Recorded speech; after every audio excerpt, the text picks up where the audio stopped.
Hello hi అందరికీ నమస్తే. Welcome back to our channel. ఇంతవరకు ఎవరన్నా నా ఛానల్ని సబ్స్క్రైబ్ చేసుకోకుండా ఉంటే please like share and subscribe the channel.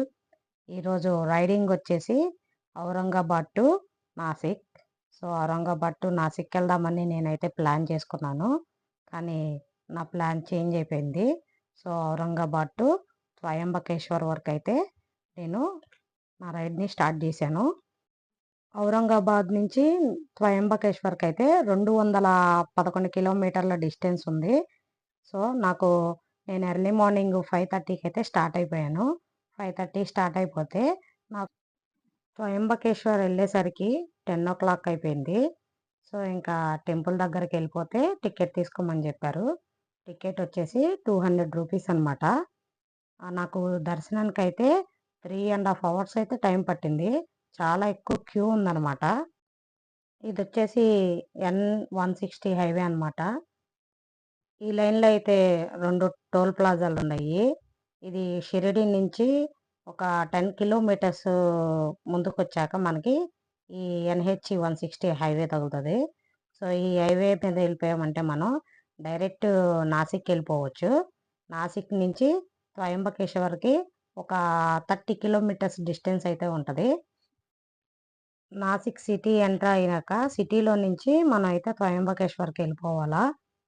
సిటీలో అయితే ఫుల్ ట్రాఫిక్ జామ్ ఉంది. నాసిక్లో ఎక్కువగా ద్రాక్ష అండ్ దానిమ్మ ఎక్కువగా పంట పండిస్తారు ఇక్కడ. అట్టనే నాసిక్కి మరొక పేరు కూడా ఉంది, వైన్ రాజధాని అని. ఇక్కడ వైన్ ఎక్కువగా తయారు చేస్తారనమాట. ఇండియా మొత్తంలో ఎక్కువగా తయారయ్యే ప్లేసు వైన్ ఇక్కడే అనమాట. హైవే ఎంట్రన్స్లో అయితే ఒక రెస్టారెంట్ ఉంది. ఆ రెస్టారెంట్లో అయితే టిఫిన్ లంచ్ అన్నీ దొరుకుతున్నాయి. కానీ ఈ హైవే ఎక్కాక మాత్రం ఇంకెక్కడ అయితే షాపులు లేవు. మ్యాక్సిమం నాసిక్ దాకా అయితే లేవు. ఇది వచ్చేసి నాసిక్ సిటీ అనమాట. సిటీలోకి ఎంటర్ అయిపోయాం ఇప్పుడే. ఇక్కడ నుంచి 30 కిలోమీటర్స్ అయితే చూపిస్తుంది త్రయంబకేశ్వర్కి. ఈ వీడియోని చివరి వరకు అయితే చూడండి. 1 డేలో నాసిక్లో ఏమేమి ప్లేసులు తిరగచ్చో కంప్లీట్గా నేనైతే మీకు చెప్తాను. ఇంతకుముందు మీరు ఎవరన్నా నాసిక్ వచ్చుంటే ప్లీజ్ కమెంట్ బాక్స్లో కమెంట్ చేయండి. బొంబాయి పూణేలకు 180 నుంచి 220 కిలోమీటర్ డిస్టెన్స్ మధ్యలో అయితే నాసిక్ ఉంటుందన్నమాట. ప్రఖ్యాత సినీ రంగ పితామహుడు దాదా సాహెబ్ పాల్కే ఇక్కడే జన్మించారనమాట, నాసిక్లో. ముంబై అండ్ పూణే తర్వాత 3వ అతిపెద్ద నగరం అనమాట నాసిక్ వచ్చేసి. షిరిడి నుంచి త్రయంబకేశ్వర్కి అయితే 122 కిలోమీటర్స్ డిస్టెన్స్ అయితే ఉంటుంది. ఇక్కడ నుంచి షిరిడి నుంచి వచ్చేసి 2.5 hours అయితే జర్నీ ఉంటుంది త్రయంబకేశ్వర్కి. అలా కాదనుకుంటే నాసిక్ వచ్చేసామంటే నాసిక్ నుంచి మనకి బస్సెస్ అయితే అవైలబుల్గా ఉంటాయి. బస్సులు కాదు, అట్టనే ట్రావెల్స్ కూడా 24 hours అయితే అవైలబుల్గా ఉంటాయి.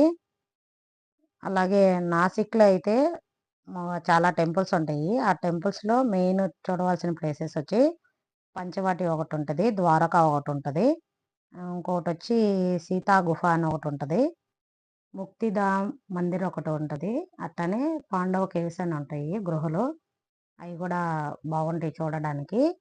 ఇక్కడ నాసిక్ నుంచి మనకు వచ్చేసి పంచవటికి వెళ్ళడానికి అయితే 2.8 కిలోమీటర్స్ డిస్టెన్స్ ఉంటుంది.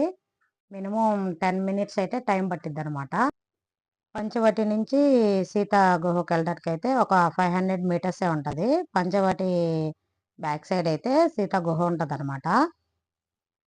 నాసిక్ నుంచి ముక్తిధామ్ మందిర్కి వెళ్ళడానికి అయితే 8 కిలోమీటర్స్ డిస్టెన్స్ ఉంటుంది. ఆ ముక్తిధామ్ మందిరం వచ్చి అన్ని రకాల దేవుళ్ళు కంప్లీట్గా లోపల ఉంటారనమాట. అవన్నీ మొత్తం మనకి పాలరాలతోనే ఉంటాయి విగ్రహాలు మొత్తము. మీరు కంప్లీట్గా నాసిక్ అయితే చూడడానికి అయితే మ్యాక్సిమం ఒక 2 days అయితే పట్టిద్ది. లేదు మెయిన్ చూసుకోవాలనుకుంటే 1 dayలో అయితే కంప్లీట్ చేసి వెళ్ళిపోవచ్చు అనమాట. నేను 1 dayలో నాసిక్లో ఏమేమి ప్లేసెస్ తిరిగానో, ఏమేమి కవర్ చేశానో అవన్నీ చూడాలనుకుంటే మీరు నెక్స్ట్ వీడియో కంపల్సరీగా చూడాలా. ఇది వచ్చేసి త్రయంబకేశ్వర్ మెయిన్ ఎంట్రన్స్ అనమాట. దీని నుంచి లోపలికి వెళ్ళిపోతే మనకి పార్కింగ్ ప్లేస్ ఉంటుంది. పార్కింగ్ ప్లేస్లో బండి పెట్టేయాలా. బండి పార్కింగ్ వచ్చేసేసి 15 రూపీస్ అయితే ఛార్జ్ చేస్తున్నారు. ఇట్టా ముందుకు వెళ్ళిపోతే పార్కింగ్ ప్లేస్ వచ్చేస్తుంది అనమాట. కానీ ఈ టెంపుల్ అయితే చుట్టూ కొండల మధ్యన ఉంది. టెంపుల్ చుట్టుపక్కల వ్యూ అయితే అద్దరిపోయింది. కొండ అయితే మెయిన్ హైలైట్ అని చెప్పొచ్చు.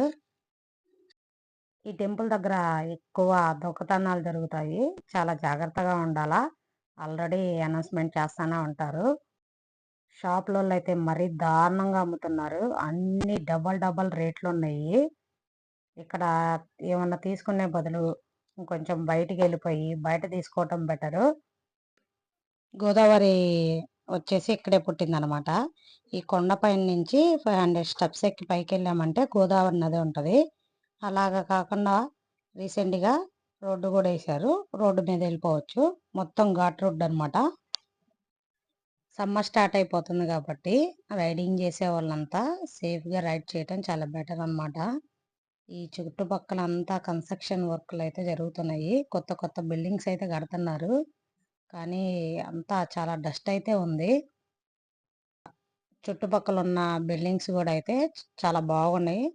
ఆ ఎదురుగా ఉన్న బంగ్లా అయితే చూడండి ఎంత పెద్దగా ఉందో. మేబీ ఏమన్నా వెయిటింగ్ రూమ్స్ ఏమన్నా ఉన్నాయేమో అక్కడ. ఇది ఇప్పుడు మనము కిందకి వెళ్తున్నాము. కిందకి వెళ్ళిపోయామంటే అక్కడ ఒక కోనేరు ఉంటుంది అనమాట. ఆ కోనేరులో అయితే చాలా చేపలు ఉన్నాయి. ఆ చేపలకైతే చాలా మంది ఫుడ్ పెడుతున్నారు. లోపల మేత తీసేస్తున్నారు. అప్పుడు ఫుడ్ వేసినప్పుడు అయితే చాలా చేపలు అయితే వస్తున్నాయి. నేను టెంపుల్ నుంచి ముందుకైతే వచ్చేసాను. సో టెంపుల్ రూట్ మిస్ అయిపోయాను. బండి రివర్స్ తీసుకొని మళ్ళీ వేరే రూట్లో వెళ్తున్నాను. ఈ రూట్ వచ్చేసి టెంపుల్కి బ్యాక్ సైడ్ ఉంటుంది అనమాట. బ్యాక్ సైడ్ కూడా మనకి చిన్న చిన్న షాపులు అయితే ఉంటాయి. షాపుల్లో కూడా పూలదండలు పూజకి సంబంధించిన సామాన్లు అన్నీ దొరుకుతాయి.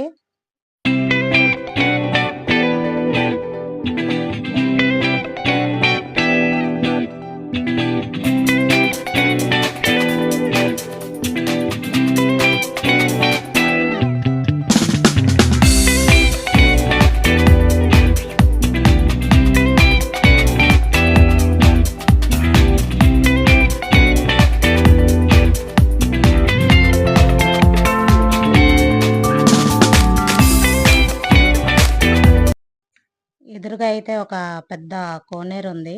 ఆ కోనేరులో బోట్ రైడింగ్ కూడా ఉందన్నమాట.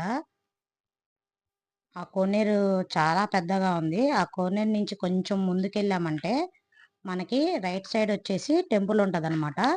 ఆ రైట్ సైడ్ వెళ్ళిపోయామంటే మనకి టెంపుల్ వస్తుంది. నేనైతే అతన్ని అడిగాను. అతన్ని అడిగితే ఇట స్ట్రైట్గా లోపలికి వెళ్తే పార్కింగ్ ప్లేస్ ఉందంట. నేను అటు వెళ్ళకుండా కొంచెం ముందుకెళ్ళాను. ముందేమన్నా ఉందేమోనని. సో ముందైతే కొన్ని వెహికల్స్ అయితే పార్కింగ్ చేసి ఉన్నాయి. ముందు షాప్స్ కూడా ఉన్నాయి. ఆ షాప్స్ అయితే అన్ని క్లోజ్లో ఉన్నాయి. మేబీ ముందుకు షిఫ్ట్ చేశారేమో షాపులన్నీ. అక్కడైతే ఒక పెద్ద మర్రి చెట్టు కూడా ఉంది ముందు.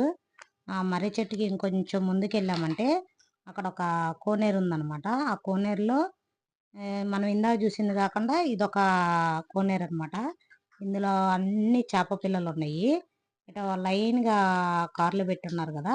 ఇదంతా పార్కింగ్ ప్లేస్ అనమాట. ఇక్కడ నుంచి అయితే వ్యూ చూడండి సూపర్గా ఉంది. ఆ బిల్డింగ్స్ వెనక ఒక కొండ.